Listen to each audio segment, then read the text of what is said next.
নমস্কাৰ আপোনালোক সকলোকে স্বাগতম জনাইছো লেটস গো আসামৰ এটা বিশেষ ভিডিঅ'লৈ।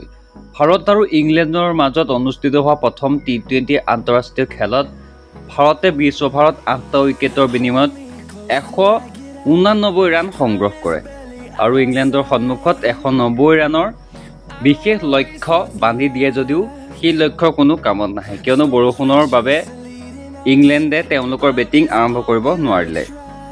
কেপ্টেইনে 68 আৰু অভিষেক শৰ্মাই 59 ৰানৰ ইনিংছ খেলিলেও সেই ইনিংছ কোনো গুৰুত্বপূৰ্ণ নহয়, কিয়নো সেই ইনিংছৰ ফল নাপালে ভাৰতে। ইংলেণ্ডে বেটিঙৰ বাবে কোনো সুবিধা নাপালে বৰষুণৰ বাবে ইংলেণ্ডৰ বেটিং আৰম্ভ কৰিব নোৱাৰাৰ বাবে খেলখন ন' ৰিজাল্ট ঘোষণা হয়। আজিৰ বিশেষ আপডেট, অধিক স্পৰ্ট খবৰ জানিবৰ বাবে লেটস গো আসামৰ সৈতে জড়িত হ'বলৈ চেনেলটো ছাবস্ক্ৰাইব কৰি ভিডিঅ'টো এটা লাইক কৰিবলৈ নাপাহৰিব। ধন্যবাদ।